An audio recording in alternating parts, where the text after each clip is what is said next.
It is post-Oscars day, and welcome everyone to the Screen Sermon Podcast. I am your host. My name is The Commish, and I am on today with my very good friend and co-host, Cody. Cody, please say hello to everybody. Hello, everybody. Great to be here. Thanks for having me on, Commish. Oh, no, it's great to have you, sir, and actually it's a bit of, I think, closing the loop, so to speak. Just a real quick, I guess, intro to the podcast itself.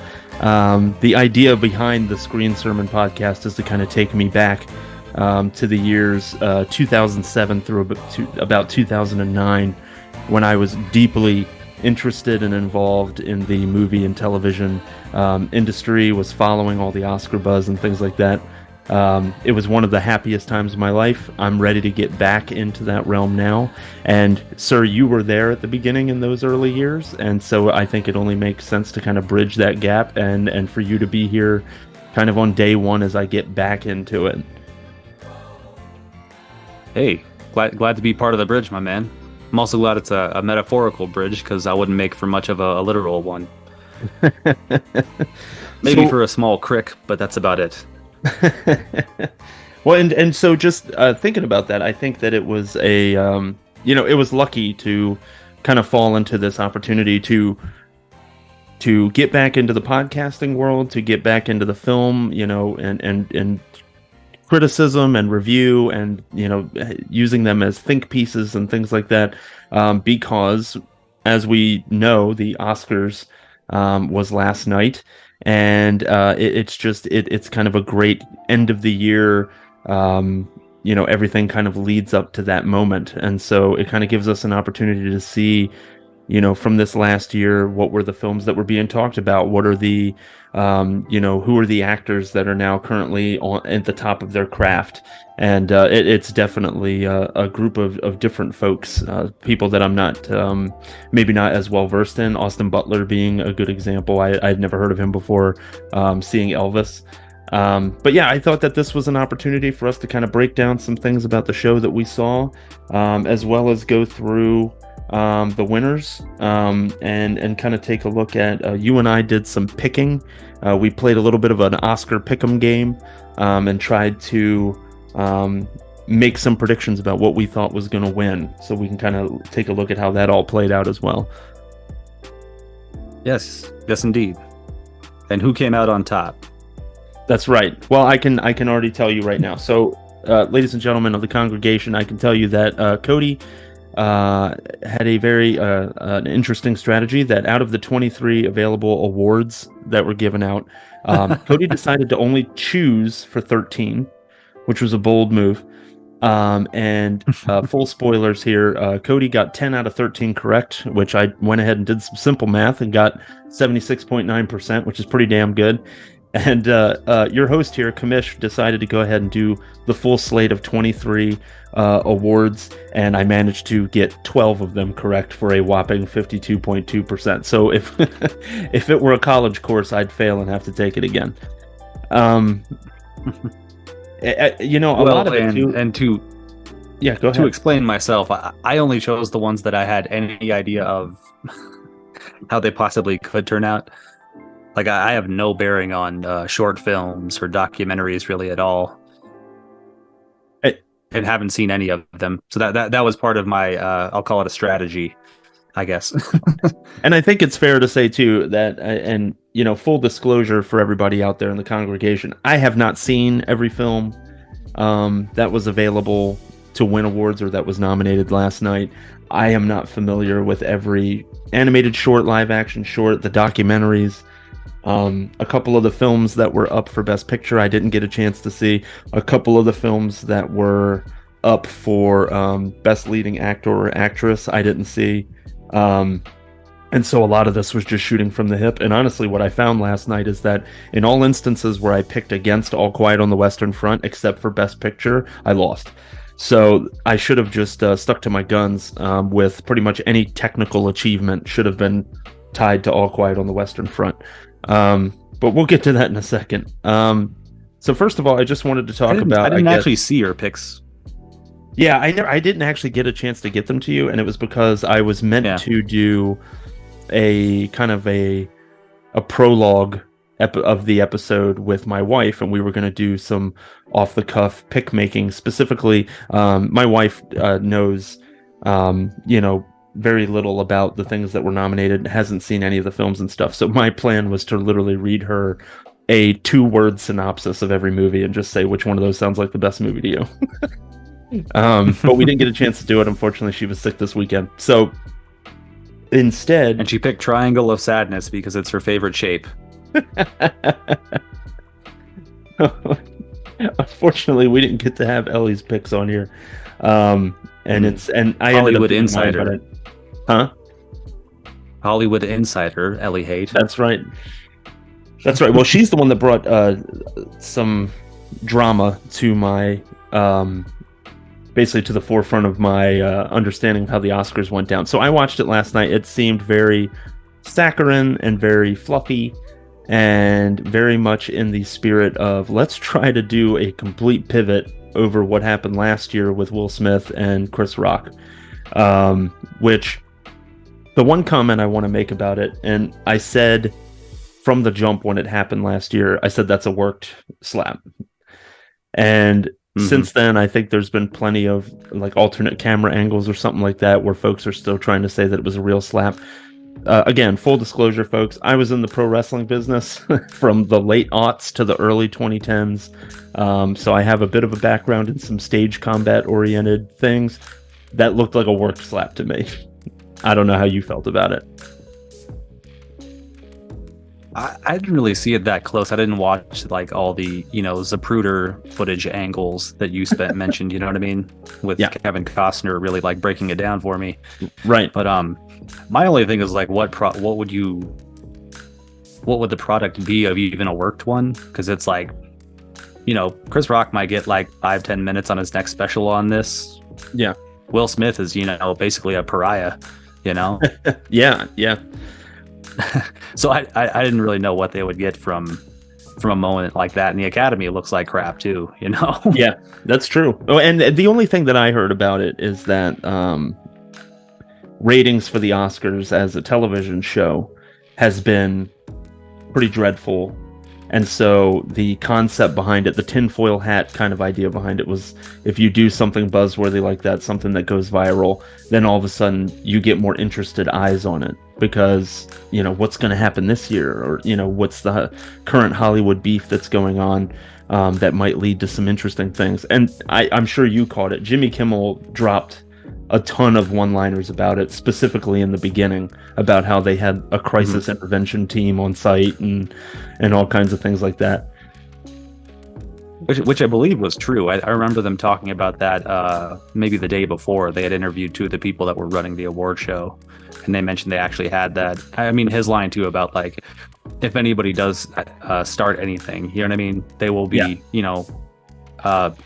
for sure winning Best Actor and be allowed a 21-minute speech or whatever it was. So that's going to be your punishment for doing such a thing.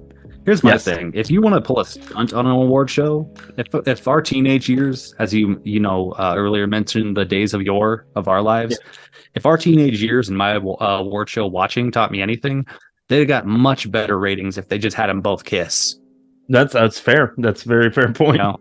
Pull a Madonna and Britney Spears out of the back pocket, and he just went up to, you know what? I'm sorry. Yep, and just lay it on him. Yeah. Then Jada's double pissed. Yes. Yeah.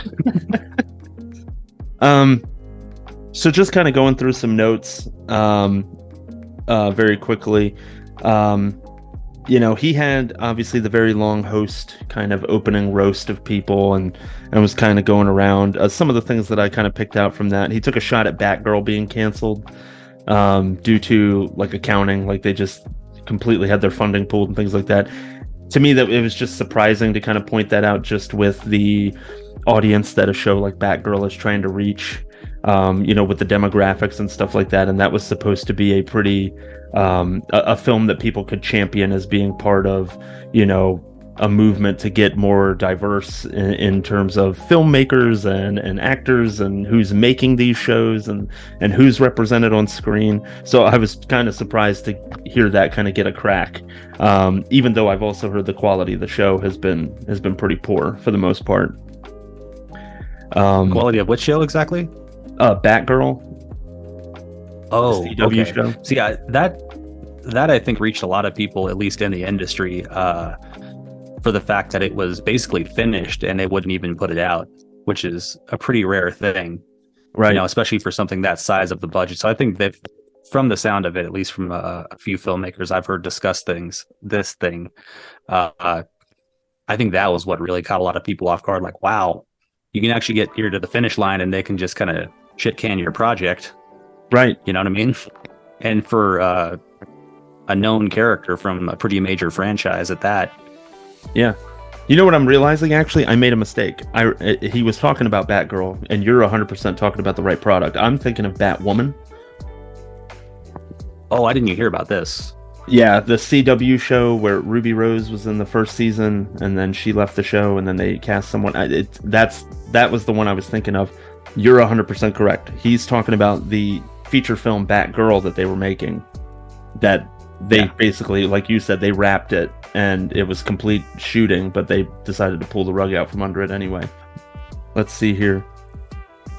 Yeah, it was just a lot of taking cracks at people talking about Steven Spielberg, whether he was high when he made E.T., because I guess he made some kind of comment about he's never taken anything or something like that. Jimmy Kimmel talking about Jim Cameron not being nominated for best director.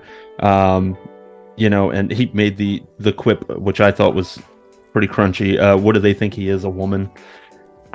You know, not putting him up for best director. That one landed really weird. Yeah. You could hear like a lot of people kind of like pull back, you know, and kind of even like, ooh. And then he realized that enough women in the audience got the irony of the joke.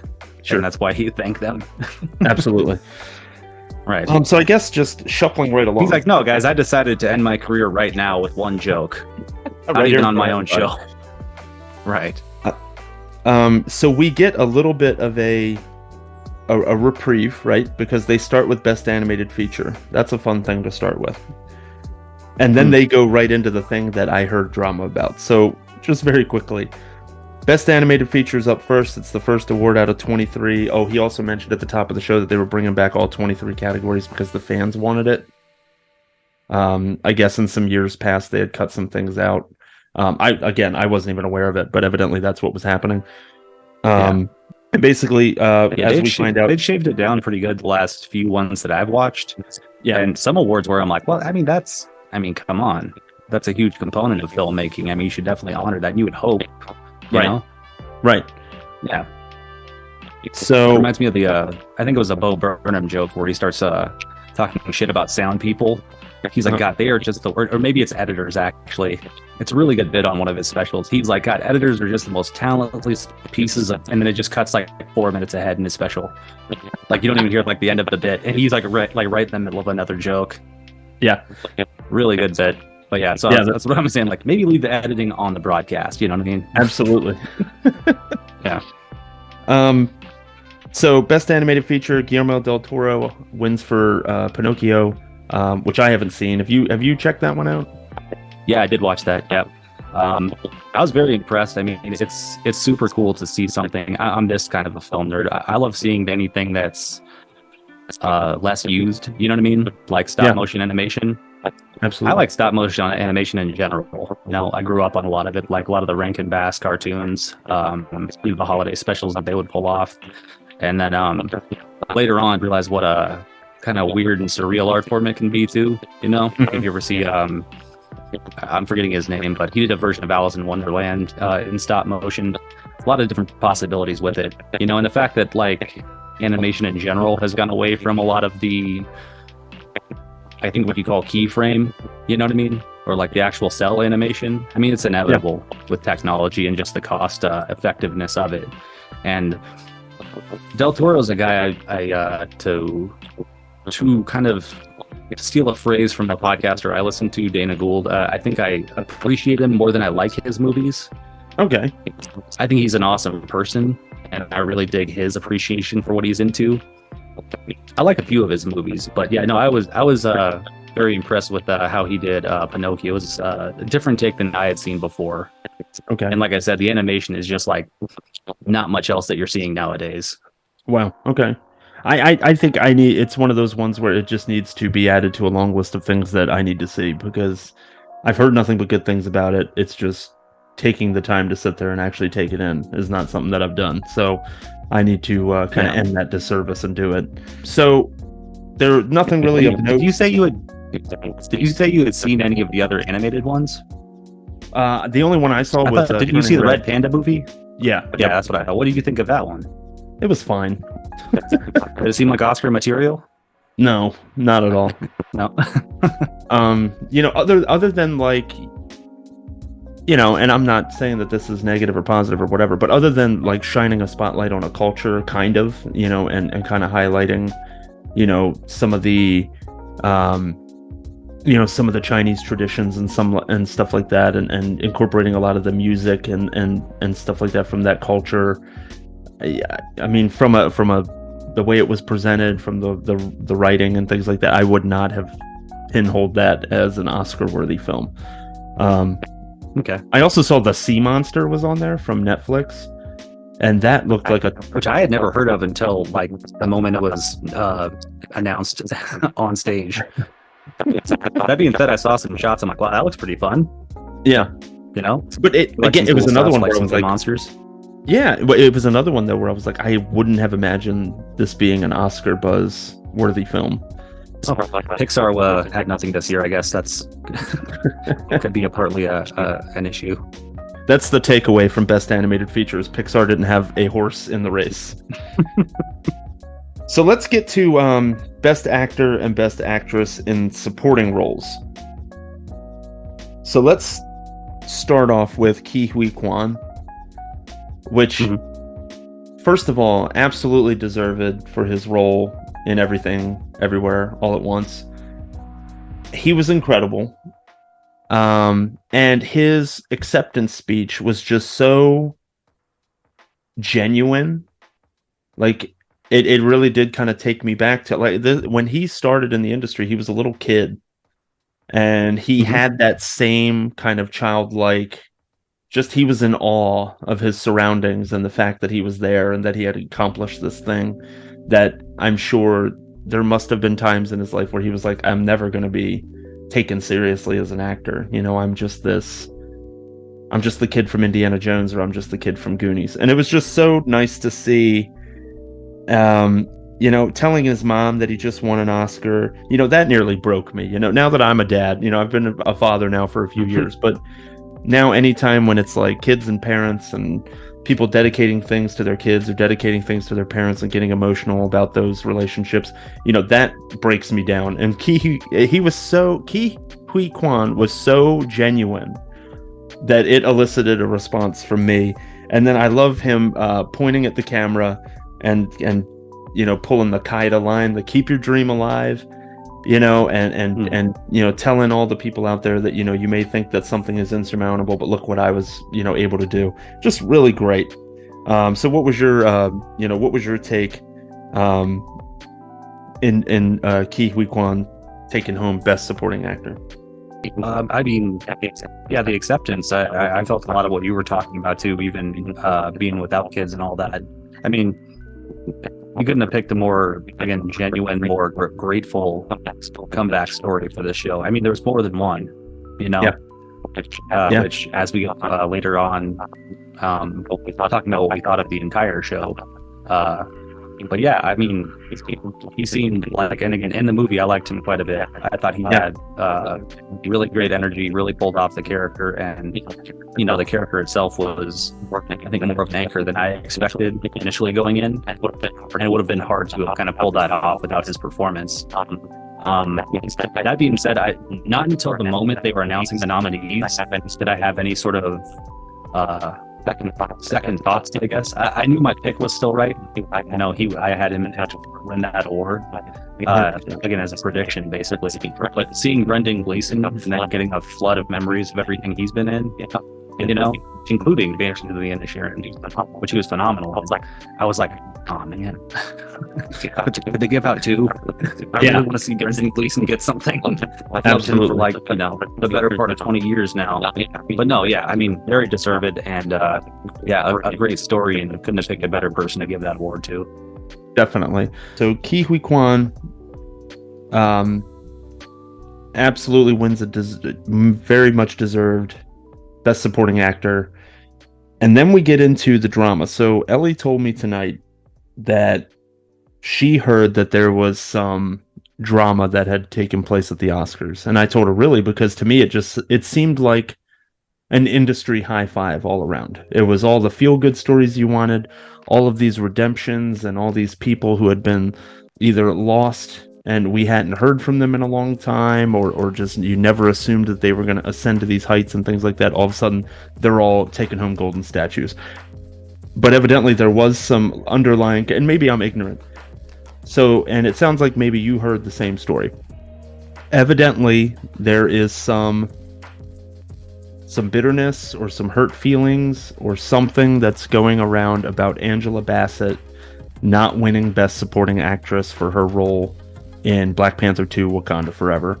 And that a lot of the argument seems to be about runtime in terms of amount of screen time that they had, and that Jamie Lee Curtis was not in Everything Everywhere All at Once nearly at the same amount of time as Angela Bassett. I don't know. I watched her acceptance speech. Jamie Lee honestly seemed completely surprised and taken aback. I know she's an actor, so maybe she's just good at showing that and faking it. But she seemed very humble.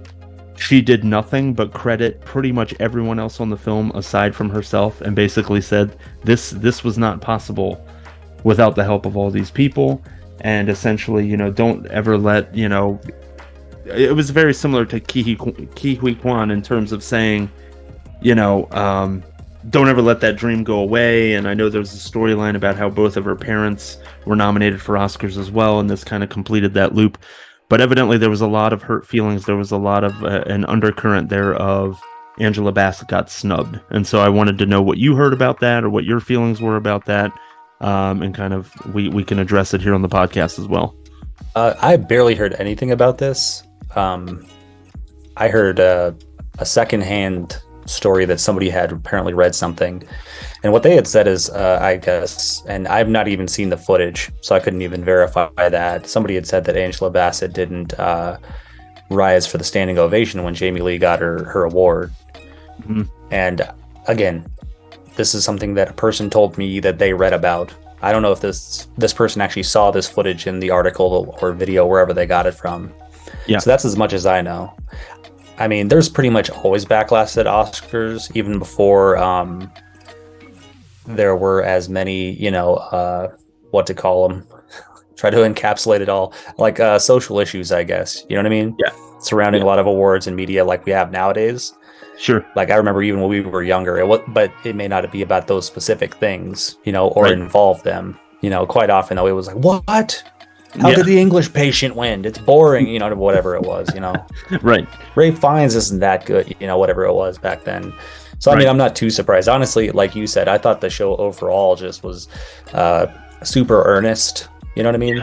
Like even the most of the awards speeches were very humble, Yeah.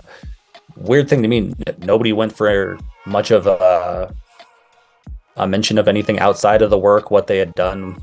You know what I mean? Yeah. There wasn't a like, hey, thanks, and now here's 10 minutes about climate change. Right. Nobody kind of used the platform. Yeah. Right. Which surprised me. And but yeah, I mean, moment of the night for me just watching the actual show was Jamie Lee Curtis's reaction. Yeah. Like that. I forget what exactly, because you couldn't hear her obviously, but she like said something like, "You're kidding me." Yeah, very much so. Yep. Just like lost her shit, which I mean I found just adorable and like, super heartening. Yeah, it made me root for her 100%. Mm-hmm. And I'm sure there's an argument to be made out there about how, well, it's because we don't get it or something like that. And I think that Angela Bassett was terrific in Black Panther. as Ramonda. I think that she was, Queen Ramonda was an amazing character in that film. I'm not doubting that. And that's the issue, right? When you get down to the Oscars, you're literally talking about the top 5 performances of the year for an actress in a supporting role. And it's as incredible as Angela Bassett was in her film, can you really take away from what Jamie Lee Curtis did in hers? Especially when you consider the fact that, and she even name drops it, she was, as she was giving credit to everybody else, she says, for everybody who ever supported genre filmmaking, you just won an Oscar. Yeah. Because she was a scream queen for all those years and associated with horror, and now all of a sudden she's an Oscar winner for Best Supporting Actress. And it's like, on the flip side of that, Angela Bassett had this incredible supporting role in a film, a genre film. So it's still, there's these parallels there. And, they all did a terrific job, but at the end of the day, only one person takes the statue home. And, I thought Jamie Lee was incredible. I saw her in a role where she played something that I had never seen her play before. And I thought she did an incredible job with it and was very deserving of the win. And yeah, I mean, I think it does kind of play to that concept that you were talking before about Brendan Gleeson. It's a shame that everybody can't get one, Yeah. Well, and here's the thing. I've heard nothing from Angela Bassett herself. Right. You know what I mean? Yes. And the other thing to consider, without what, again, when I was kind of double checking on just even like how many news articles were up about this, there's a whole lot of people just like mentioning first off, like, whoa, Jamie Lee Curtis won because she was the most unexpected, even from her, Yeah. And naturally you can kind of bet which outlets had it more as like, ooh, Angela Bassett had sour grapes, Yep. The person who's made zero statement yet. And here's the thing.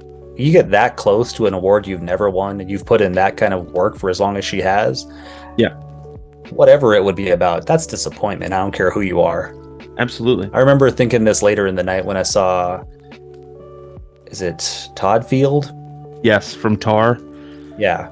Yeah. Because later in the night, he just looked kind of, I don't know, maybe he was just tired. Or maybe he's like me, and that's just how he looks most of the time.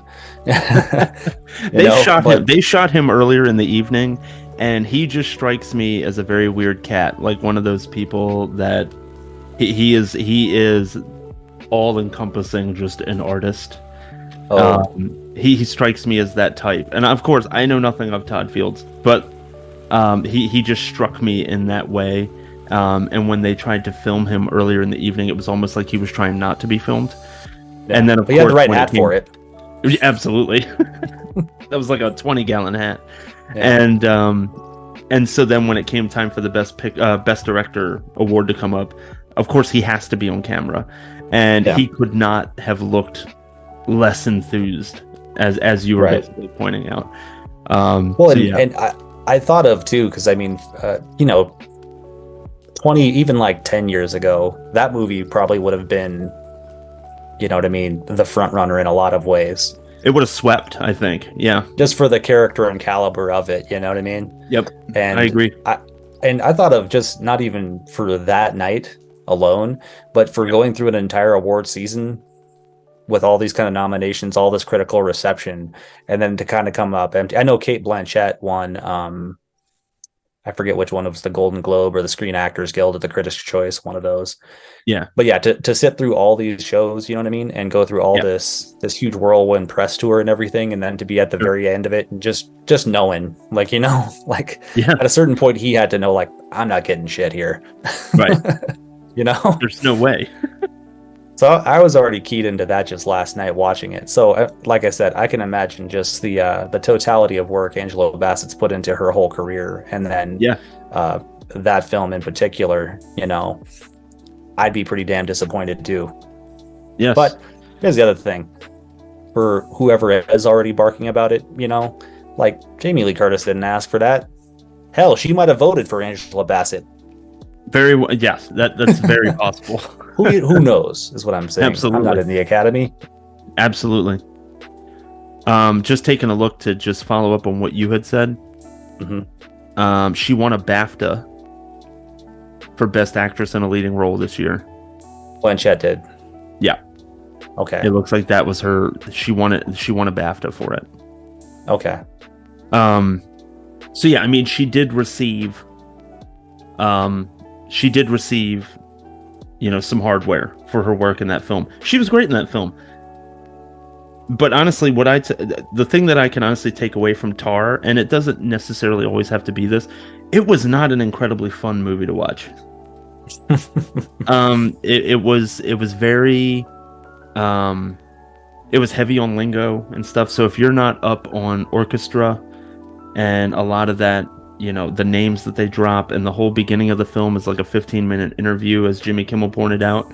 It's essentially her being interviewed by a writer from the New Yorker, and like it is like in real time. They're just having an interview, and it's shot well, and the film is composed very well. Like, it's put together very well, and obviously the score is incredible because it's all very orchestral. They do some very interesting things from a cinematographer point of view, but I mean, excuse me, at the end of the day, there was nothing technical about it that I could have seen it winning for. And then Cate Blanchett versus Michelle Yeoh's performance and Everything Everywhere, there was nothing that was going to happen there where it was going to take anything home. Well, and not to mention, one of these women, I should say, already have 2 Oscars to their name. That's which I know it's an odd thing, but you do see it sometimes where it's like, again, was Spielberg going to get Best Director? You know what I mean? Right. I mean, he's Mr. Hollywood. They may as well shape the award to look like him at this point. I know he's only won a smaller handful than you would imagine, but sure. I mean, he's broken every, kick down every door you can in this business. Absolutely. And so I'd imagine, just judging from the wins to nominations a lot of times, as you see on this show, like, I wouldn't be surprised if that was a bit of a factor. Like, should we award this other person who's had a great career, has worked her ass off, and is having this kind of almost culminating moment right now, or further anoint the person we already know is like the queen of the last 20 years, basically? Right, exactly. Michelle Yeoh is ascending. She's showing us aspects of her game that maybe not everybody has seen before, because some of her films were not as visible, and we're not I don't know, given the platform that Everything Everywhere was given. And she was very much locked into that idea of she was in genre films and things like that. She was locked up in martial arts films and stuff like that, and that's pretty much what people knew her from. So just skipping ahead, only because we have so many to get through, and I know that you and I, you can say that we didn't do our due diligence or whatever you want. The decision essentially was made, like, we're going to do these Oscar picks, and we're going to get caught up on X, Y, and Z about what has Oscar buzz, and we've got this many days to do it. And I tried. I went out there and I watched 6 out of the 10 movies that were up for Best Picture, and pretty much the rest of it went by the wayside. And I really think that, while that is a disservice to some of the other things, it's stuff that I can catch up on later. So documentary feature came up. Navalny got the win there. I wasn't even aware of the film. And what did I think? I voted for the Volcano movie, Fire of Love. I had no clue. I honestly thought that because Disney was involved with the Volcano movie, that it might get the Duke there. I got into this mode where I was meta picking things, where I was just like, well, they're going to give Disney something, and they're going to give these people something, and they're going to give that person something. And that's definitely not the way to pick the Oscars, which is something that I've learned after all this time of not making picks oriented around the Oscars. Live action short went to Irish Goodbye. Again, nothing. What I thought was great a great part of that, though, was the co-star from Irish Goodbye. He was this the cool dude in the leopard jacket? Yes, and they sang Happy Birthday to him. Yeah. Cool moment for that guy. Really great. Very heartwarming. Again, there was just so much. It was all good. Like everything was good feelings for the most part. And then when I heard my wife tell me that there was drama coming out of the Oscars, I was like, no, not my Oscars. This is the Oscars I'm getting back into, and everything seems so nice. Well, and as far as drama goes, is this just coming kind of more from the, say, media and even more so social media sphere? I think you're 100% right, because I think a lot of that stuff came from Twitter. Okay. And we all know that can be a dumpster fire. I mean, that's kind of what it's made for. Absolutely. You bring your worst pair of underpants, you toss them right in, you know? Isn't that what a dumpster fire is for? I'm sorry. I've only used one once. So, well, and as you say, like, from what we understand, at least, it sounds like whoever was involved with the show, you know what I mean, has at least remained a class act or just silent so far. Right. And if she wants to make if Angela Bassett wants to come out and make an official statement about how she feels snubbed or something like that, I'm sure it'll happen. She can join us right here. There you go. That's yeah, right. We'll have her on the I'm putting out the invitation. Show, and and we'll do our best. I mean, I know that we're new to the game, but what a hell of a way to kind of get out of the blocks is if we could have Angela on the show, Miss Bassett, excuse me. I'm not familiar enough to be referring to her as Angela, and she can air her grievances out right here on the show. I'm going to ask about nothing but waiting to exhale. There you go. And that's what we'll talk about. We'll talk about what I'm trying to think of the movie now, and why can't I think of it? Booty Call. I forgot about that one completely. I mean, how could you? It's incredible. We'll talk about Booty Call, and she can modern day us. Classic that was Booty Call. Absolutely. Generation paradigm shifting Booty Call. I mean, it's it was a real boys to men kind of story. This is how I grew up. I thought Boys to Men was in it. I got real excited. I wouldn't be surprised. I haven't looked at that soundtrack, but I'm sure it's in there. And so let's see. So moving forward. So then they had an ad about this new Little Mermaid film that's coming out. Yeah. And I have been hearing a lot of the backlash about they recast Ariel as a black girl and all this stuff. Look, it matters. She's a mermaid. There's no reason why a mermaid couldn't be black. I don't know what difference that really would make. I can understand some of the stuff when they're like, this story is based off of, the people that lived in this region of the world, and it's in the, Norwegian, part of, Europe or something like that. And so it's like, so just throwing people in there is diversity for diversity's sake or something silly like that. In this case, they're mermaids. Like, they're fucking mermaids. They could be black for all we know. Right. They are fictional. I'm not a pirate. I'm not a pirate professionally. So, right. I mean, I've never even had an opportunity. I've not gone where dragons may be, or however you say that. You know what I'm saying? Right. I'm an idiot. I just looked this up. Angela Bassett's not in Booty Call. It's Vivica A. Fox. My apologies, Miss Bassett. Well, now we're definitely not getting her on. No, I know, right? She's absolutely canceling that booking. Yeah.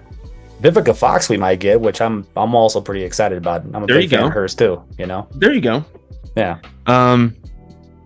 So I watched to me that was the one part of the show you could have definitely cut. And again, it's ABC, it's a Disney station. That's the exact reason that they had that on there.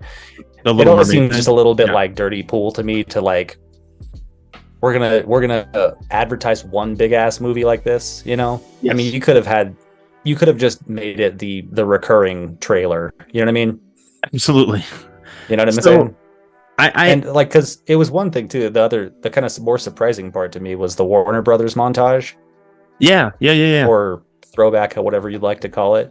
Because I'm like, wow, like a competing studio got a nod, Right. And right. That one made more sense to me within the context of the show, though, since obviously Warner Brothers is a very old player in the game, and has brought I didn't even realize how many, like, during that whole like montage and everything, there were a Yeah. lot of movies I had no idea were even Warner Brother productions, but Sure. obviously has stamped a pretty big footprint in the legacy of film and film production. Yeah. It took me aback at how heavy-handed the Little Mermaid ad was, and again, I could care. I think it's great. This young lady, Halle Bailey, she seems genuine. She seems excited. I'm not familiar with her. That's because I'm ignorant. That's not her fault. That's my fault. And but she seems great. And the only thing that I took out of it is I was not aware that Melissa McCarthy was attached to the project. Mm-hmm. And now I know that. And now, of course, I know that she's Ursula. And I was so disappointed by that. And I'm trying not to be curmudgeonly about it. I don't like Melissa McCarthy. I'm not a fan. Oh, okay. And I love Ursula, the villain. I think she's an incredibly interesting... I think she's very interesting. And I think she's a cool villain. I think Pat Carroll did an incredible job at voicing Ursula in the 1989 animated film. And so I've also quipped that Metallica could release a 3-disc set of all the villain songs from Disney movies, and it would be amazing. And Ursula's Poor Unfortunate Souls was usually my reference point. Ooh. I think that Ursula's a great villain. I don't love Melissa McCarthy, so finding out that she's playing that character was a sting. However, umpteen years ago, I heard that a young fella named Heath Ledger was going to play the Joker, and I shit all over that because of my love of the Joker and my complete disinterest in the rom-com Heath Ledger guy. And he was incredible, as we all know. He was incredible. Oh yeah, I was there. I remember you shitting on him. I was shitting on him too. We all were. That first trailer came out, and we were all like, I'm an idiot. Yeah. I'm an idiot. It's not Heath's fault that he hasn't gotten this thing. The Batman franchise in general pulled it on me again when they told me that Robert Pattinson was going to play Batman / Bruce Wayne. He wasn't the greatest Bruce Wayne, but he was a great Batman. I liked him on both ends of it, honestly. I mean, I think he did fine, right? He did good. Yeah. But I thought he was great in the suit, but the very kind of moody... But I mean, it's Batman Year One, right? It's very much the Year One version of Batman. He's very... Young Batman. Yeah, he's doing what he knows that he has to do, but he's kind of pissed about it. Right. So I want Melissa McCarthy to be good because I think Ursula is a great character, and I want that character to come off really well. I'm hoping that she subverts expectations in terms of she plays the same character in every movie she's in. And I don't think it's funny. It doesn't make me laugh. There's an audience for it, but even in Bridesmaids? No, I don't. It doesn't do it. No. That's one of a small handful of her movies that I have seen. I thought she was amazing in that. And I've seen her on SNL, and I thought she was pretty good too. Her and Kevin James are like the same to me. They play the exact same character in everything they're in, and I don't laugh. Yeah, I feel you with Kevin James. I kind of like King of Queens. I didn't see a lot of it, you know. And he had a stand-up special way back called, I think, Sweat the Small Stuff, which I thought was pretty great. I remember that. Yep. I think Kevin James, and again, kind of swinging off, but since you mentioned him, I feel like he's kind of untapped in ways, because I think you're right. He's always got kind of the same 3 moves, but I think he's got more to him. Yeah, you can see some of these even in like something like Hitch. Like he can, I think, pull off a little bit more, say a little more drama, a little more vulnerability than he's usually given room to do. I'm waiting for like whoever the Paul Thomas Anderson is going to be. You know what I mean? Yeah. That did this for Adam Sandler with Punch Drunk Love, can do this with Kevin James. You know what I mean? You know, now that you bring it up, I completely forgot that Kevin James was in Hitch, and damn, did I root for him in that movie? Yeah, like he made me believe it. Yeah. But like when I see him, and when I see him coming out in a new film or something, all I see from him is Paul Blart, or he was in that MMA movie. It's just like, Yeah, we get it. You're fat, so you broke the UFC cage and all this other stuff. Like you fell through it. Even though there have been incredibly more large fighters, actual athletes that have fought in that cage and been knocked out and fallen down. Right. If Carwin and Lesnar combined can't break through that cage, then I don't think Kevin James is going to. Or Akibono. I mean, Akibono got whacked by people multiple times in a pride cage, and he never crashed through it like it was made of balsa wood. So yeah, it's just I want her to be good. I wrote down Javier Bardem as Triton, King Triton. I popped for that because I'm a fan. I just really like him. I love him, and you know what's weird is that was a surprise to me. I knew precious little about the new Little Mermaid, besides the main gal who's in it. So I was first surprised. Oh wait, Melissa McCarthy's in here, and then I saw Javier Bardem, which most of the time I would just be all for anything. I'd listen to that dude read the phone book. You know, if they still have phone books. Yes. You know? He's in that Morgan Freeman realm. Absolutely. For sure. But in this case, I was pretty disappointed and actually almost outraged. I was ready to throw my own protest that somehow that they couldn't get Terry Crews in his King Triton, despite his own. This is why you're on the show, man. Because well, hey, I'm not. You think of this shit that is incredible. I would have loved to have seen Terry Crews as King. Oh no, Triton. I'm the 10 millionth person that said that because he started his own campaign on Twitter for it. He even photoshopped himself into the old cartoon, like you muscles need to send and all. That to me. Stat. Yeah. I need to see this. I wish I could take credit for that. As far as I'm concerned, and as far as the Screen Sermon podcast is concerned, you do get credit for it. All right, there you go. We'll get him when Vivica comes on. We can have him explain like how he felt when Bardem, stepped over him for that role. There you go. Yeah. I love that idea. You're always thinking, sir. I appreciate that. There we go. So let's see. Moving on. I'd love to continue talking about Little Mermaid, but I'll tell you something. When the film comes out, I'm pretty sure we'll talk about it some more. So cinematography comes up. That's always a big one for me because it's something that I really pay attention to when I watch movies. All Quiet 1, All Quiet on the Western Front for those uninitiated. And you and I both picked it. It was pretty obvious. I thought the way that film was shot, it just made perfect sense. War movies are heavy hitters when it comes to cinematography. Right.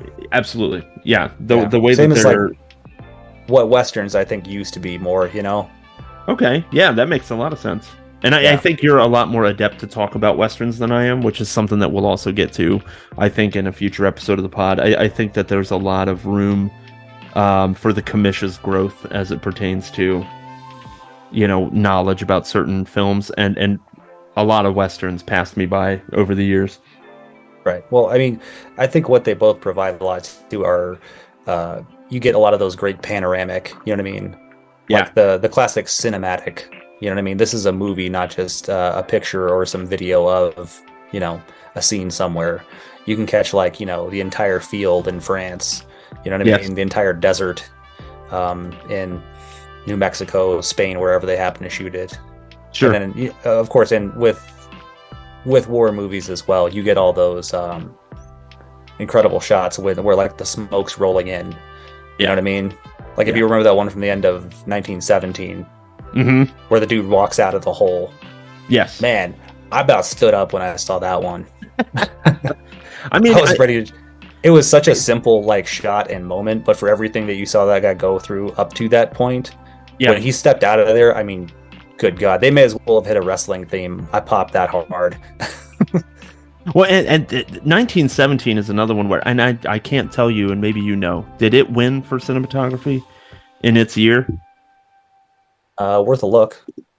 Yeah, I'm kind of checking in on it. I bet it did because it did that thing. The single shot. That trick that, yes, exactly. That trick that Birdman and the Hitchcock movie Rope and a lot of others have attempted, where it makes it look like it's all one shot. Yeah, it won for best cinematography in 2019. It was shot incredibly well, and that implied single take is a cool. It's a cool feature that folks are using in films sometimes now. And so, moving on, makeup and hair. You didn't put in a pick for that, which is fine. I threw Black Panther down just because I thought a lot of the very the African oriented makeups and a lot of the things that they do with body alteration and things like that, and the hair that they were doing, I thought that would get it. The Whale ended up winning because they made Brendan Fraser, they made him large, and the combination of CGI and practical effects I thought that was shocking. Costume design came up next, and Black Panther got the win for that. And I went with Miss Harris Goes to Paris. I didn't know what the hell I was doing on that one. Not a whole lot. There wasn't a whole lot involved in these kind of more the set dressy kind of ones, the costuming, the makeup, and stuff like that. Jimmy Kimmel talked a lot about the runtime of the show. He kept making jokes about it. That was one of the things that I made note of. Also, they pointed out the Academy Museum of Motion Pictures in LA. I guess that's a recent thing that they've either opened or renovated or something like that. Looks great, looks incredible, something that love to see one day. Could not be further away from me personally, because it's literally on the other coast, but something to aspire to one day. Best international feature film, obviously All Quiet wins that. Best documentary short, The Elephant Whisperers win. I forget even what I guessed. It was wrong. I can promise you that, whatever it was. Best animated short film came up, and The Boy, the Mole, the Fox, and the Horse won. Incredibly cool watercolor style animation. I picked My Year of Dicks, which I just broke it down for Ellie. I'm ignorant, right? I have no clue what that film is about. Right. But I look at it and I'm thinking it's about a woman's year in dating men, and then at the end of the year she realizes that she doesn't like men, and it turns out that she feels like she likes women better. I don't know. To me it seemed like that's what the premise. I thought she just had a bad run of guys named Richard. There you go. Maybe that makes more sense, and that's why it didn't win. But the very last one is the ghost of Richard Nixon. Just a head in a jar, like Futurama. The weirdest twist since, whatever the last Shyamalan movie was. Oof. Old? I won't get you started on that one. No. I know. Knock at the Cabin? Oh, that was his most recent one, yeah. Yeah, I haven't seen it yet. I'm sure we'll get into that at some point. I gotta check that out, too. Yeah, he's one of those things where I'm a glutton for punishment, because I know that 74% of the time I'm disappointed. Yeah. But I live for that 26% of the time where I'm really into what he's doing. Oh, what he does right is great. Yeah. Which is almost worse. Yeah. If it was the Tommy Wiseau movie, and then it was like, oh shit, it was actually aliens pretending to be our parents that were, secret Nazis from another dimension, then you'd be like, oh well, hell, if it was an Ed Wood movie, you'd be like right on board. You'd be like, well, of course. Absolutely. Without question, I would be like, this is amazing, but for different reasons. Since you mentioned them, there was something I think just even in the short clips they did, and again, I have no good excuse, since a lot of times why I don't see as many things as just time and all that. I think this year I might just go back and check out all the shorts, documentary, animated, and feature, or what we call live action. What I was seeing, a handful of them were available. Yeah, like My Year of Dicks, for example, was on Hulu. Oh yeah. So I mean, as an adult with responsibilities and a mortgage and whatever, obviously there's time that I don't have. I should have had time to watch a stupid short film. There's no reason why I shouldn't have been able to do that. I mean, especially one with that title. Come on. I mean, how that didn't just titillate me immediately and make me press play, I don't really know, because I'm still a child. But yeah, for whatever reason, I focused on the ones that were up for Best Picture because I knew I was up against the clock. Sure. Makes sense. Okay, so moving right along, Lady Gaga does her very personal, kind of stripped down performance of the song from Top Gun, "Hold My Hand." They stayed tight on her the whole time. Very stripped down version, no makeup and stuff, very plain clothes. They moved on. They were showing, obviously, for those of you who are familiar with the Oscars, they take the songs that are up for Best Original Song and they'll perform them live in the theater. Full disclosure, again, I skipped over some of those because of time. It was a 3.5-hour broadcast, and I was trying to make sure that I saw what I needed to see. They went into production design next, which was one of my favorite bits when they had Hugh Grant and Julia Louis-Dreyfus. That wasn't her, was it? It was no, Dreyfus was with somebody else. Yeah, she was with Paul Dano, I think. Yes, that's right. Yeah. Who am I thinking of? She's the lady the other kind of awkward, self-deprecating joke on the show. I always mix them up. I feel like they're always up for the exact same. Oh no, role. it was Elizabeth Olsen, wasn't it? No, it was oh, it's gonna kill me.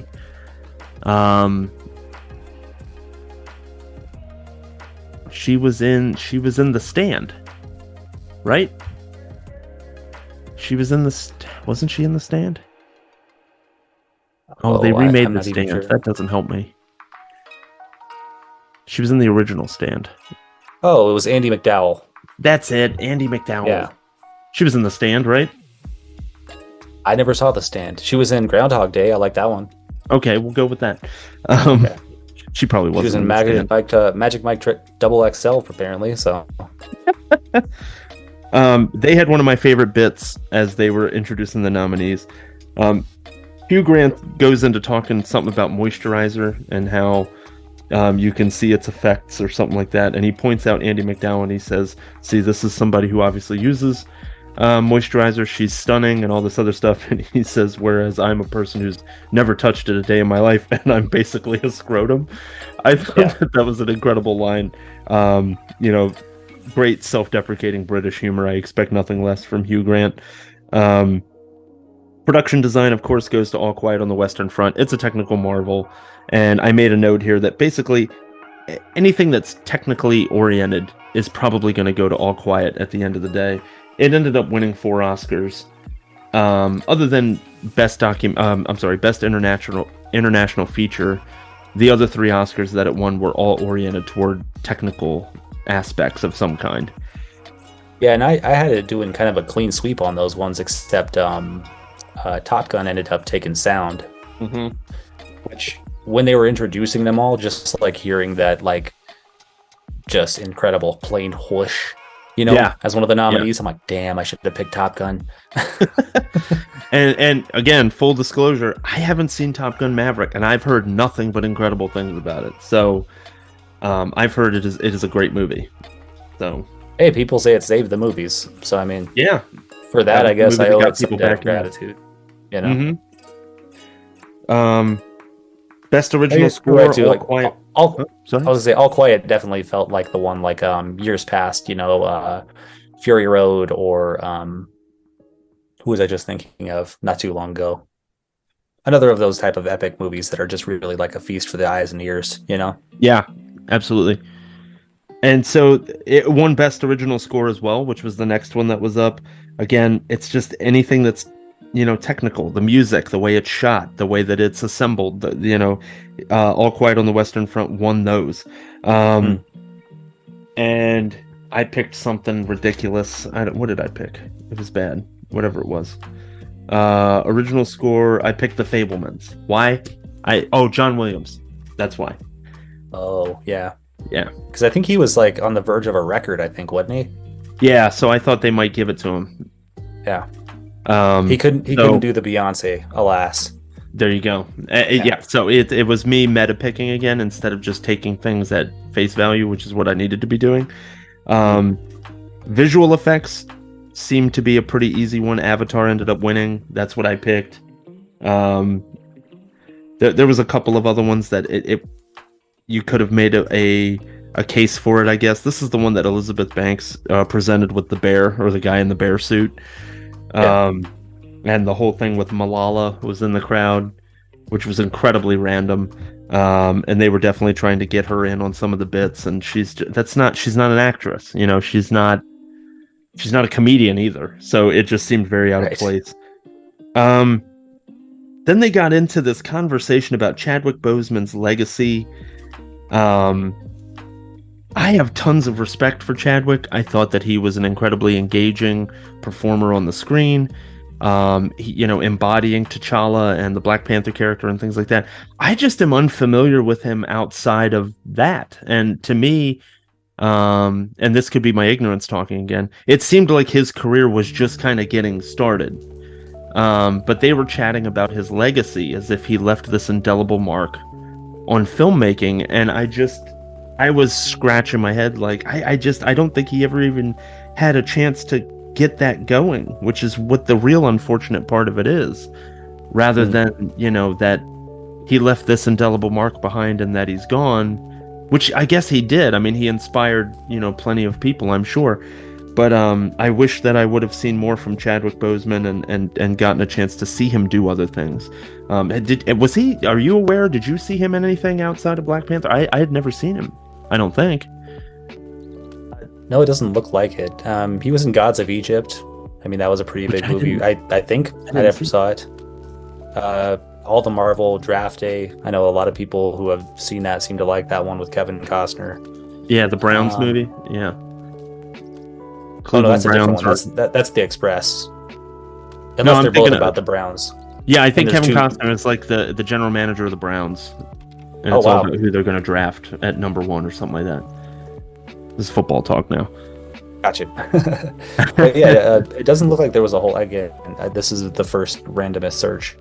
Like a whole lot before, say, like 2012 or so. But it says he's been acting since 93, so I'm sure there's other things maybe I just haven't seen yet. Yeah, and I think it is definitely just one of those things where I'm ignorant. Oh my god, I'm a moron. I'm looking it up now. He was Jackie Robinson in 42. Oh, okay. And you know what? Kudos to him, because I never would have made that connection. I feel like he embodied that role, and it didn't even occur to me. That's an excellent... Yeah. It's just me not being as familiar with his filmography and stuff like that. But it was just one of those things where it was like, you talk about legacy, what does that mean, I guess? He didn't have to have a long, standing filmography or an incredible amount of time spent in the industry for him to be able to have a great impact on people and to inspire people and things like that. And that's clearly what they were playing off of, which makes sense. Looks like here his first feature film was in 2008, but yeah, it definitely gone too soon, and his kind of his spirit was all over Wakanda Forever, and it was definitely a love letter to him and things like that. Yeah, I was very surprised that Rihanna's song, Rihanna and several others song dedicated to him wasn't able to grab best song, because I thought that was going to happen. Yeah, I looked around because I didn't really know much of any of them until the performances, and I knew that Natu Natu from Triple R had become very popular, but I was like, I mean, come on, they wrote it for the dude that come on. Yeah, but nope. They ended up not so much going the other way, and even based on the performances that were done live, I mean, the one for Natu Natu, the show that they put on, that it was incredible. So I mean, even the presentation of it that night was great. Best original screenplay, Everything Everywhere All at Once obviously takes that one home. Makes sense. I also noted that in between Best Original and Best Adapted Screenplay, Florence Pugh literally changes dresses between them, and I don't know how the hell that happens. I'm sure they have a whole team of people that help her do that. And then Best Adapted, Women Talking. It's got a jacket that can do that same thing. You just flip it the other way. I'm not impressed, Ms. Pugh. I'm just saying. Well, this one literally went from exposing one of her legs almost entirely to covering it. Oh, okay. As if there was a portion of the dress that was no longer cut out. I don't know how it's done. I don't know how costume design works. I have no clue. Sarah Polley wins for Women Talking and Best Adapted.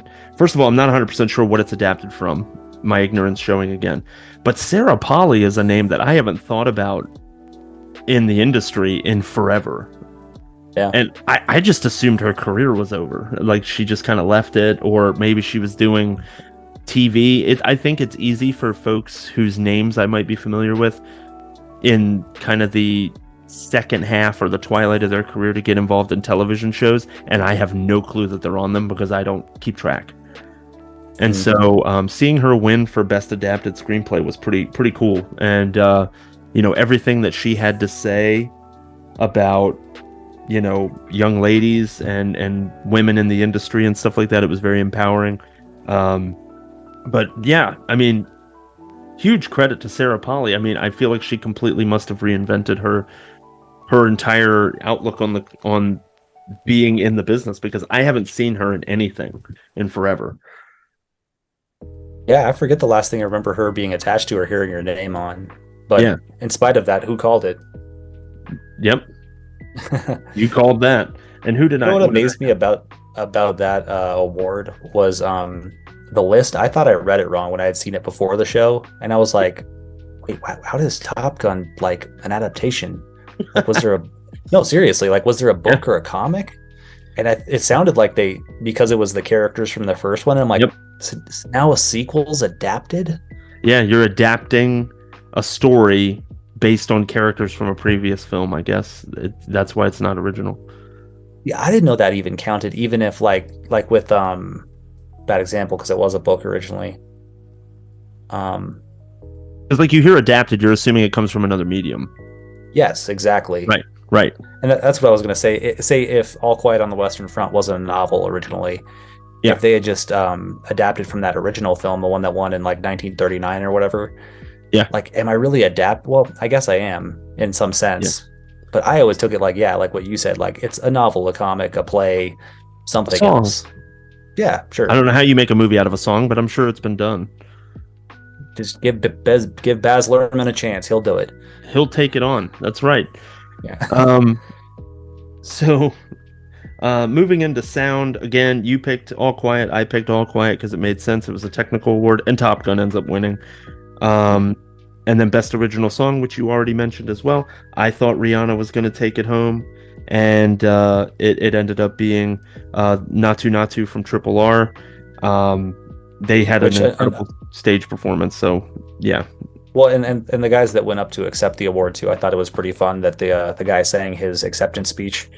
Yes, I thought that was great, and he talked about how he was a fan of the Carpenters, and he grew up a fan of the Carpenters and stuff. It was really cool. And I also have a note here, and this is kind of foreshadowing, and you and I have talked about this a little bit. Of all the shit I need to see, which is that list is growing all the time, I feel like Triple R is at the top of that list. For this last year? Yeah, it's just I've heard and read and watched so many good reviews about it. And seeing, the stage performance yesterday of Natu Natu, and seeing the folks that were behind that song, and just how engaging and entertaining they were, and how clearly the film means something to them. It's just, this is one of those movies that passed me by, one of many, that I feel like I do need to rectify, and I need to see it. Well, and apparently the director, I heard him on a podcast I listened to where he came on to talk about some of the movies that inspired him, and he's apparently been kind of the hottest director in India for a few years now. Oh wow. Yeah, so this is like sort of his kind of crowning achievement thus far. Absolutely. He's already been killing it back in his home country, so I'm very curious to see somebody who's had that much success, and from the sound of it has been working so long, he really has some chops at it too. Absolutely. In addition to all the things that you said, like almost everybody seems to love this thing. Yeah. And so then Travolta comes out, and he seems very emotional. He seems to be, pretty... I didn't understand why. I was such a dumbass. I completely forgot. Yeah. And when he said he said the line, I was like, oh, that's right. Yeah. Yeah. And so, yeah, I mean, and that's one of my things. At the top, I have Kirstie Alley died. Yep. And I didn't even realize it, and then seeing Robbie Coltrane again, like, that sucks. Yep. And Leota, Jimmy Kahn. Yes. And at the end of it, they put the former president of the Academy, I can't remember his name, but they put him on last, so he gets like top billing. Or, for wrestling people. So we're wrestling people, right? Cody and I can admit we're wrestling people. We watch wrestling. We're interested in wrestling. If it goes on last, it's the main event. Like, you build up to the last thing. So this guy going on last to me means he's the main event. He's the former president of the Academy. Can't remember his name. And I'm just like, it's so many people don't know who he is. Don't know his name. But in the same year, Ray Liotta died, Raquel Welch died, James Caan died, Angela Lansbury died, Wolfgang Peterson died, Robbie Coltrane, Kirstie Alley. And that's the guy that got to kind of finish the in memoriam. And it's like, that sucks. There's so many like incredible contributors to the actual, like, the filmmaking part of the film industry. Not saying that being part of the Academy isn't important. So that kind of sucked for me. But what Some I did awkward transition in that whole montage. I know it's a weird thing to critique, but it's like if you are paying homage to people like that, I don't know what it was. Maybe it worked better at rehearsal, but some of those, it was like the fade in and out of focus and stuff, and the even just the cuts between the different cameras they had in the studio. I was just like, this feels weird. Yeah, and part of it is, I think it's cool that they spotlight a lot of folks that had passed away this past year that the lay person wouldn't know, because they work in very obscure parts of the filmmaking process, and it's like, I have no idea who that is. But to the actors and the actresses that are on these films, they did work with those people every day, and so it's great to see them get some credit and stuff. But it was very strange. And then at the end, to give that top billing to the former president of the Academy, it's like, I know that these are the Academy Awards, but it just made sense to me that it would be an actor, an actress, a director, somebody that hits, where it hits. Yeah, but that's not what they went with. So then we're really getting close now to the end. Lenny Kravitz did the song, by the way, in the In Memoriam, which another name that I just haven't thought about in a long time. Editing was next, and Paul Rogers wins. For Everything Not Everywhere. the Bad Company, Paul Rogers. Right, let's not be confused. And what a humble brag from Mr. Paul Rogers of the filmmaking industry, in that he lets us know, and I didn't know this is Everything Everywhere is only his second film. Yeah. What an achievement. Well, and again, film, I don't know if he worked on, and I'm not trying to take this away, regardless, it's amazing. But I mean, he could have been one of those guys, maybe cut his teeth on shorter video projects, Very true. Like who's another example? Not an editor, but a director. How could I forget this name? I've seen like Mick everything G. he's done. I love. Just kidding. No, Go ahead. You're almost the same generation, I think. Seven, Fight Club, Zodiac, David Fincher. Yeah. People were amazed at him when he started hitting. Edgar Wright too, but Edgar Wright did so much TV. All of Spaced and like 2 other shows before he made Shaun of the Dead. You know, Fincher, he'd done I forget how many music videos, some of the biggest music videos of the early 90s. Yeah. Before he actually stepped into making features, So, forgive me, wasn't Guy Ritchie also, didn't he do a lot of stuff like that prior to making films? I think you're right. Yeah. Okay. Yeah. No, I thought that was pretty awesome. I didn't find out till just earlier before we started recording that you have to usually have like 3 features under your belt for a lot of the branches of the Academy in order to be included. But if you get nominated, you're automatically in. Okay. So that must have been his entree into the whole Academy thing. Man, there's so many inner workings of that I'm completely unaware of. See, this came up because I was talking to somebody else and I realized I was wrong because I heard something on a podcast like 12 years ago. And I think I may have just remembered it incorrectly, just about how the nomination and the actual voting part works. I thought you could only vote within your branch, but then it brought up the question to me of like, wait, can you be in more than one? Yeah. Absolutely. obviously be in more than one guild, you know. Sure. And there's people like Robert Rodriguez and John Carpenter who do like everything on their films besides act, you know. Yeah, that's an excellent point. So yeah, I mean, No. and then it becomes like an electoral college thing, like depending on how many jobs you take on in a film. I made the same joke, yeah. That hot electoral college humor. We know what the kids want to hear. So speaking of that exact award and the winner, I thought that one was a shoe-in. Oh yeah, 100%. Just for as many cuts are in that movie, and I don't know enough about editing to say if that's more difficult than say like having something that's, maybe a little more subtle and a little more seamless or anything. Yeah. Regardless, a lot of work and really stuck the landing on something that could have been a huge mess. Oh my god, In the it wrong was hands, there. you know. Yeah. Yes. Well, and tedious. I mean, if nothing else, like you said, I don't know if it's as difficult as being more subtle, but tedious. Yeah. With the amount of effort that it must have taken to handle that level of cutting between things and between shots and images that they're putting up and things like that. It seemed like a very tedious job, like the equivalent of data entry as it pertains to editing. Now you imagine what it was like when they actually still had film. Yeah, there you go. And actually physically having to cut it and splice it together. Running two wheels and shit. There you go.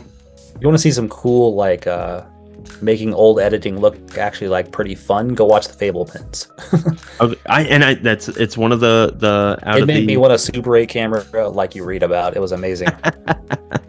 It's one of the so there were 4 Best Picture nominees that I didn't get to see. Fablemans was unfortunately one of them. It'll just have to kind of make its way to the backlog kind of thing at this point now, that especially because the award show's over. But that along with Top Gun, Avatar 2, and oh goodness, Women Talking. I didn't see Women Talking either. So those will just have to kind of be seen later on when I get an opportunity to kind of get eyes on them. Moving right along, we go to I also made a note about the editing thing.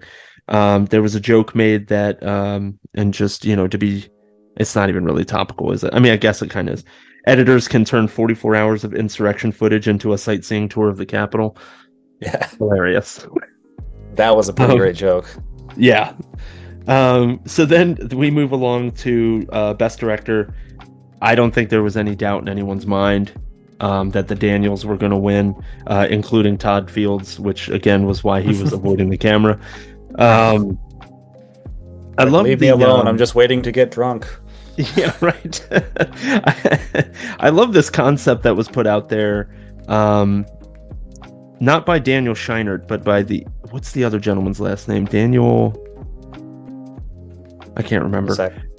He was the one Daniel with Kwan. Yes, Kwan. Yeah. Daniel Kwan was talking about how we're all products of our context, which I thought was an interesting quote, and was discussing a lot about how everybody has genius in them that's just waiting to erupt. And I thought that was very, again, just into the very high five feeling of this show. Is just like everybody can do it. We're all capable. You just have to put the work in. And sometimes those redemption stories come true, and sometimes the underdog wins. And this whole show had that feeling, except for Todd Fields avoiding the camera and some Twitter invented nonsense about Angela Bassett being upset about Jamie Lee Curtis, which we can or cannot deny. So yeah, the Daniels were going to win Best Actor, and they did. It was much deserved. Everything Everywhere All at Once won 7 Oscars. They were nominated for 11. I mean, if you were keeping score of it like a sport, they absolutely dominated the Oscars last night. Hell of a card, yeah. Going back just a tad to original screenplay. Yeah, that was the one I thought might go a different direction, and I think I had Martin McDonagh down. You did, and the reason I thought, because I'm like, I could definitely see everything taking picture and director, because it's got a visionary feel to it. Like I said, editor. Sure. At least 2 of the cast felt like shoo-ins for their category. You know what I mean? Yeah. Yep. I could see like McDonagh's a well-respected guy, and mostly respected for his writing. He started as a playwright, so go figure. Yeah. So yeah, just skipping back a little bit. That was one of my kind of, slightly what didn't feel like as big a curveball until the night, and you could tell this is that movie's night, you know? Yes. When Banshees perhaps ended up winning nothing. Nope. Which was insane. I mean, I really enjoyed it. And you and I talked about it briefly, about how it you wasn't liked big it. enough. Yeah. Yeah. It didn't have anything that a usual Oscar movie had. That's why I thought usually movies that are either a little more slight, or there's the other thing where it's like more genre-ish movies that were actually very good, but it's like that old what do you call it? Almost like a prejudice of like, oh, it's this entertaining, it can't be that good, you know? Yeah, it's too usually good. Like the Tarantino, the Jordan Peele kind of award, you know? This movie's too much fun to win anything. Right, you know? Right. Or it's in line with the genre. We rarely ever reward that much, unless it's, you know, Silence of the Lambs or maybe Rosemary's Baby. I can't even remember if that one, but you know what I'm saying? Yeah. No, yeah. Elevated horror. There you go. I think there's definitely an air of if a film is too much fun, it can't be art anymore. Yes. Or at least there used to be, I guess. Maybe that's not true anymore. Well, and yeah, I was just going to say, like, I think that everything's dominance this year kind of proved a slight difference to the guard, you know? And there are other examples, you know, Lord of the Rings tying, like, Titanic and Ben-Hur the one year. But no, like, to me, it's like, I thought Banshees was a big underdog just for the fact that it was very well crafted, you know, well executed by everybody who was working on it. But, like, again, it wasn't modern, you know what I mean? That there was no topical aspect to it. It was technically historical, but it's astride the big issue that's happening. Yes. And it's not bombastic in any kind of ways, you know, like the filmmaking. And also, again, it wasn't sad enough either, you know? Yeah, it was too funny. It was like right in the pocket, you know? Yeah. Like of just being a solidly made, well-crafted thing about actually a pretty evergreen and I think pretty relatable, you know, experience. Definitely. In a few directions. Yeah. So, yeah, but because it doesn't stand out too broad, or not broadly, too distinctly in any of those directions we were talking about. So I was hoping, and I like McDonough's stuff a lot. I already told you that before in the chat. You did. I really was hoping that he could, like, maybe get some brass finally, but who knows? He's still got some time. Absolutely. And I agree with you. It's you know, it was absolutely a period piece, but without addressing the Irish Civil War, like the part of that period in time that makes, you know, 1923 Ireland a significant piece of history. They just it's in the background. It's across the water there, but we're not really going to address it. The story is kind of a nod to the conflict itself, but the film itself is not about the conflict that's happening across the water. Right. So that leaves us with 3 left, which I think is perfect as we're kind of wrapping up the first episode of the Screen Sermon podcast here. And that's let's go right into leading actor. Brendan Fraser gets the nod. Another one of these characters who kind of comes out of, I don't know, relative obscurity. People hadn't seen him in things for a long time. And man, like, what a feel-good moment. And when his name was read off of that card, I wrote down, it looked like he got punched in the stomach. Like, he was so, like, genuinely thinking that he wasn't going to win or that he wasn't deserving or something like that. And he couldn't stop touching and looking at the statuette of his Oscar and stuff.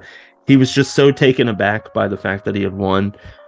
And again, it was just one of those endearing things where it's like, I can't wait to see you in more things, Brendan Fraser, because I'm so happy that you're here. I'm happy that you're alive.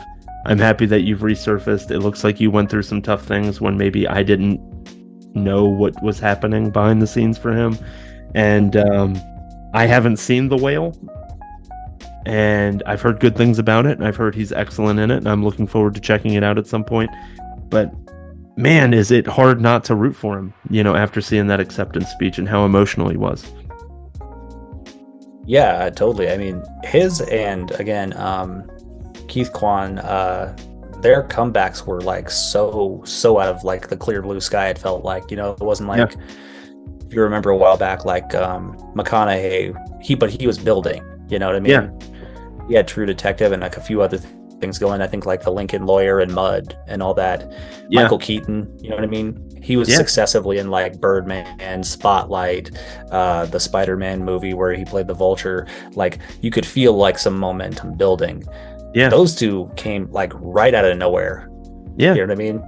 And now he I gets can't to be even remember the last Batman time. again. Michael Keaton, that is. Oh, I was like, wait, who is? Brendan Fraser. It's like Brendan Fraser's Batman? Why not? But no, yeah, I mean, I was very happy for the guy. I really enjoyed him watching his movies when we were growing up, you know what I mean? Yeah, and absolutely. I felt like he was a little underrated. Like he's very good in those lighter comedic or action adventure type of roles. Yeah. But I mean, that still takes a pretty good, but if not underrated kind of talent, you know what I'm saying? Absolutely. Yeah, he got dazzled for sure. You know? Yeah. I watched a lot of his movies. Yeah, me too. Yeah, very happy to see him come back. Yep. Dudley Do-Right. I kept waiting for the Tom Slick movie. That's a deep cut. And then, of course, we go to leading actress. And Michelle Yeoh wins, and it's much deserved. It was another one of those ones where even when they were going through obviously other than Cate Blanchett and Tar, and I know Ana de Armas was Marilyn Monroe in Blonde, which I did not even hear about that movie until I saw that. It's on that Netflix. Introduction for her. Really? Yeah, I haven't watched it, but it's on Netflix, and evidently she's great in it. She was nominated for it, but I haven't seen it. It was so understated. I like her. Yeah, she seems good. I feel like she's still kind of new to me. I'm sure that means she's been around forever. Right. I think her and Butler could. Yeah, I mean, from this year alone, could seem like they could have some pretty good careers on the way. Absolutely. Speaking of, just one last thing on the actor. I think Best Actor was the one I found one of the most difficult to pick. Okay. Just because three of them had already won awards leading up to this one. Fraser had gotten one, Farrell had gotten one, and even Butler had taken one home. Yeah. The closer it got, I was feeling a little bit less with Butler. Not that I didn't think I thought he did a pretty bang up job as Elvis, but that people winning for that kind of role is a little bit well worn at this point. Jamie Foxx and Rami Malek, what have you. Yeah, I don't doubt it's a difficult thing to try to embody one of the most famous people of all time. Sure. But yeah, it was, to me, I was like, man, I could see them going Farrell with this. But yeah, I stuck with Fraser, and bang, bang, boom, there he was. There he was. Yep. 76.9% of your picks being correct. Don't lie, sir. I think you laid your cards the way they were supposed to be laid. I made this point earlier about Butler in Elvis, in that I thought he did a good job. I couldn't stop seeing him as somebody who was pretending to be Elvis. Sure. Instead of just looking at him and saying, that's Elvis. And I think that sometimes is part of the problem with depictions of real life people.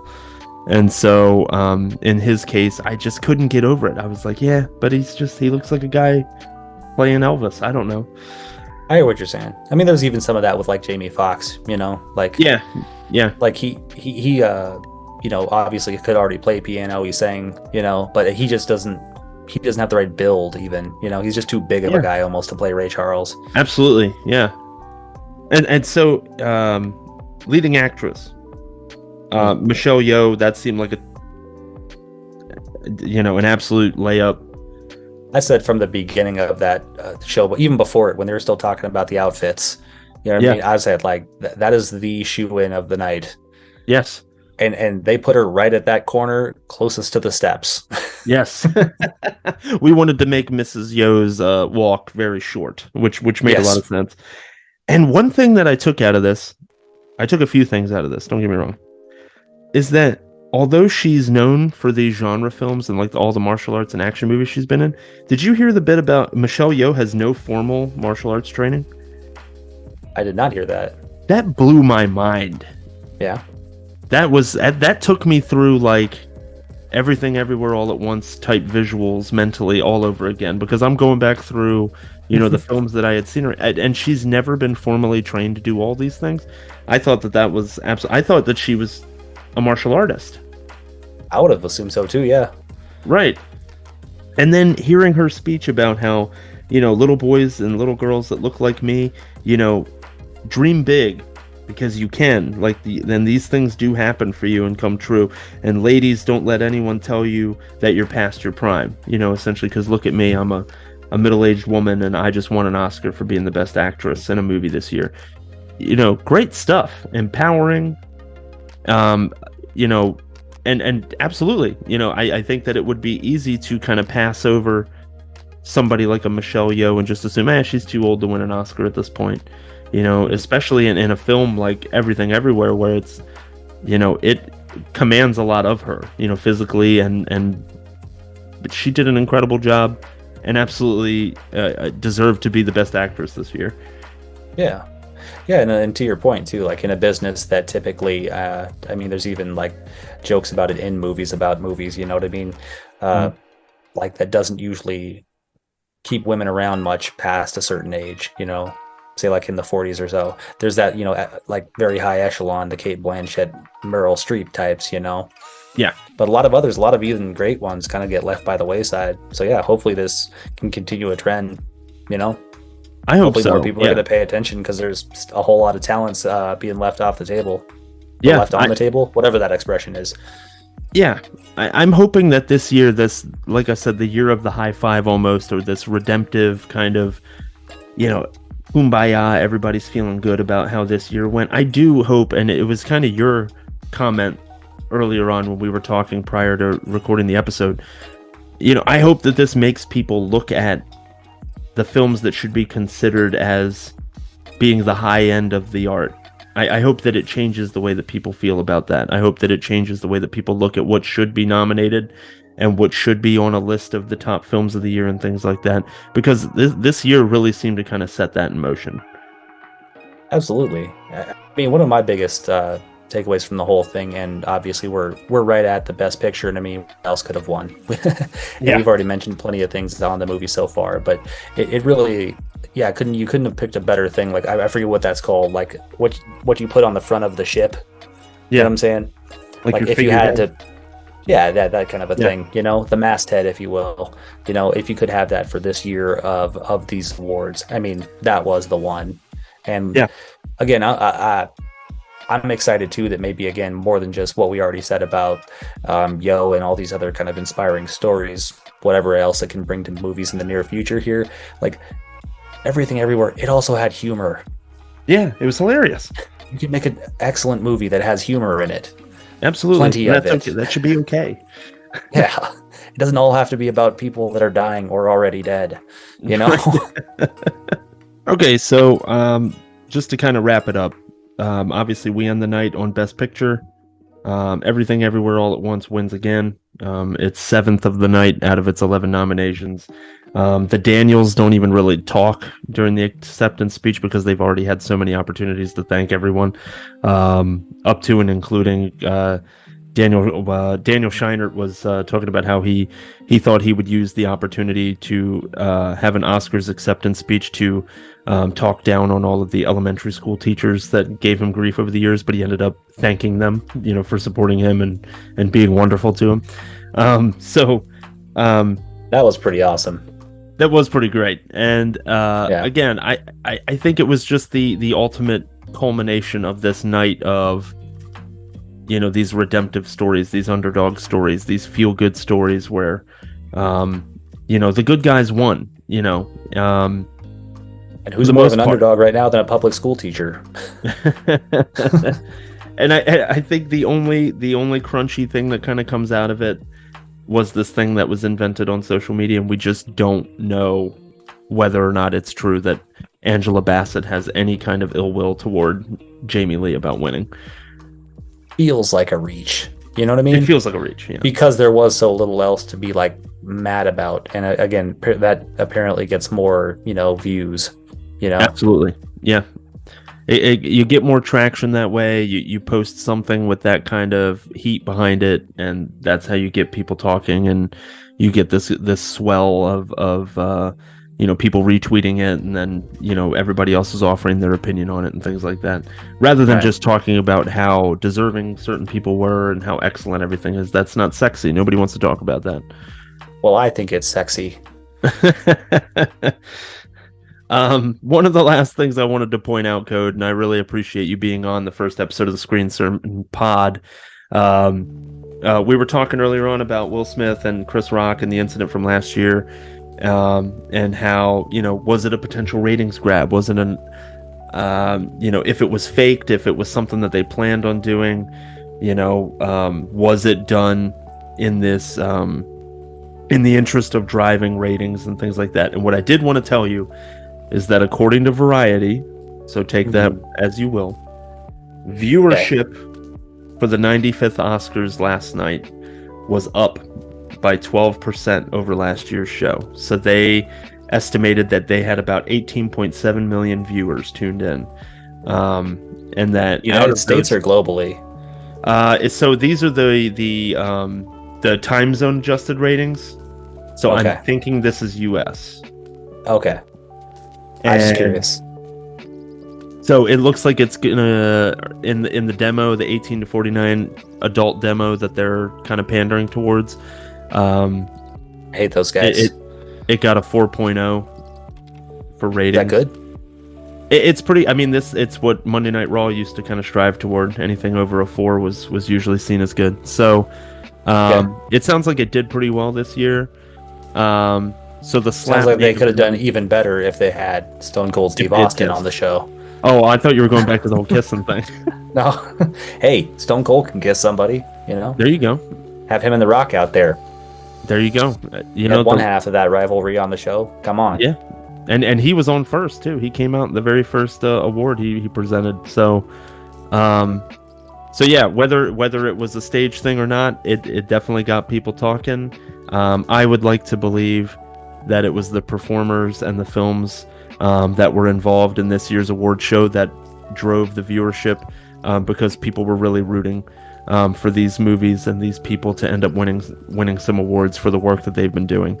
That's what I would like to believe. I'm sure there's a narrative in there where, because there was an incident at last year's Oscars, people tuned in to see what the hell was going to happen this year. But I'm sure that was a small subset. So all in all, I guess final words from you on the 95th Oscars last night. What were your feelings on it? Overall, yeah, just that's what I thought this morning when I got up and was kind of having my first cup of coffee, kind of recollecting everything. Was just that. It felt like a warm hug of a show, you know what I mean?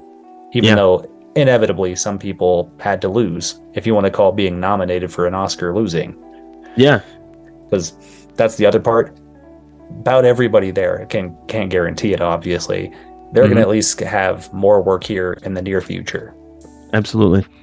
And from everything I did see this last year, I think there's a lot of room for some pretty big pole vaults and some pretty great projects coming up. So, yeah, I'm hopeful.